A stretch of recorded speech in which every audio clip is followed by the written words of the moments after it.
Sri Lanka T20 world કપમાંથી લગભગ બહાર. દક્ષિણ આફ્રિકા સુપર 8માં પહોંચનારી પ્રથમ team. T20 world cup 2024 Sri Lanka અને નેપાળ વચ્ચે મેચ રમાનારી હતી, પરંતુ વરસાદને લઈ મેચ ધોવાઈ જતા શ્રીલંકાને મોટા નુકસાનનો સામનો કરવો પડ્યો છે.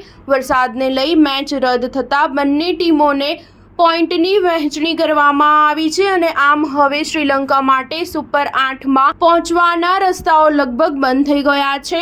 અમેરિકામાં T20 વર્લ્ડ કપ રમાઈ રહ્યો છે. વર્તમાન તબક્કામાં રસાકસી ભરી મેચો જોવા મળી રહી છે. મંગળવારે શ્રીલંકા અને નેપાળ વચ્ચે મેચ રમાનારી હતી, પરંતુ વરસાદને લઈ મેચ ધોવાઈ જતા શ્રીલંકાને મોટા નુકસાનનો સામનો કરવો પડ્યો છે. વરસાદને લઈ મેચ રદ થતા બંને ટીમોને પોઈન્ટની વહેંચણી કરવામાં આવી છે અને આમ હવે શ્રીલંકા માટે સુપર 8માં પહોંચવાના રસ્તાઓ લગભગ બંધ થઈ ગયા છે. આ સાથે જ હવે T20 વર્લ્ડ કપના સુપર 8માં પહોંચવાવાળી પ્રથમ ટીમ પણ જાહેર થઈ ચૂકી છે. દક્ષિણ આફ્રિકાએ સૌથી પહેલા સુપર 8માં પ્રવેશ મેળવી લીધો છે, જ્યારે આ સાથે જ હવે શ્રીલંકાની સફર લગભગ સમાપ્ત થઈ ચૂકી છે. જોકે હવે 1% બાકી રહેતી શક્યતા માટે હવે શ્રીલંકાને મોટા ચમત્કારની જ જરૂર પડી શકે છે, જે શક્ય નથી લાગી રહ્યું. ગ્રુપ ડીમાં શ્રીલંકા અને નેપાળ વચ્ચે મંગળવારે મેચ ફ્લોરિડામાં રમાનાર હતી. સેન્ટ્રલ બોવર્ડ રિજનલ પાર્ક સ્ટેડિયમમાં રમનારી આ મેચમાં વરસાદ શ્રીલંકાની ટીમ માટે વિલન બનીને આવી પહોંચ્યો હતો.